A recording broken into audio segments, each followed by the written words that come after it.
আসসালামু আলাইকুম বন্ধুরা, আজকে তোমাদের জন্য একটি সুন্দর গল্প নিয়ে এলাম, সন্দেশের গাছ।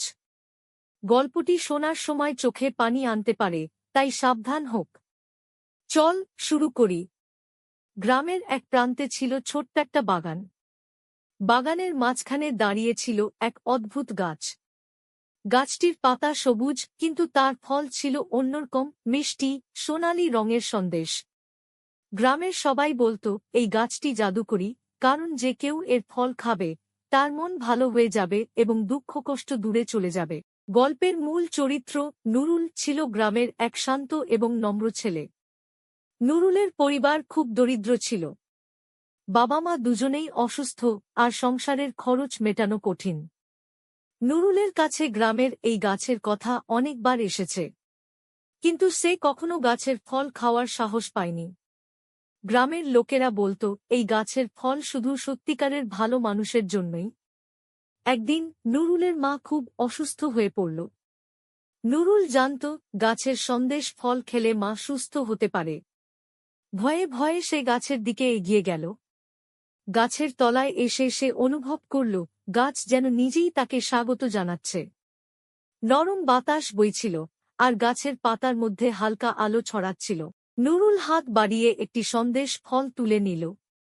খেতেই আশ্চর্যের মতো তার হৃদয় শান্ত হয়ে গেল। মার জন্য সে আরও কয়েকটি ফল কেটে নিয়ে এল। বাড়ি ফিরে মাকে খাওয়াতে খাওয়াতে দেখল মা ধীরে ধীরে হাসতে শুরু করল এবং দেহে শক্তি ফিরে এল। দিন পার হল, সপ্তাহ গেল। গ্রামের অন্য লোকেরা সন্দেশের গাছের রহস্য জানার চেষ্টা করছিল। কেউ এটাকে জাদুকরি বলতো, কেউ বলতো তা কল্পনা। কিন্তু নুরুল জানত সত্যিটা, গাছটি সত্যিই জাদুকরী, কিন্তু সবচেয়ে বড় জাদু ছিল ভালোবাসা এবং বিশ্বাস।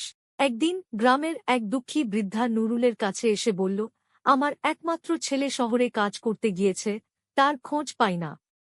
আমার হৃদয় ভেঙে যাচ্ছে। নুরুল হাসি দিয়ে বলল, চিন্তা করবেন না, আমি আপনাকে সাহায্য করব। নুরুল বৃদ্ধার জন্য সন্দেশ ফল নিয়ে গেল। বৃদ্ধা খেতে খেতে হাসতে শুরু করল।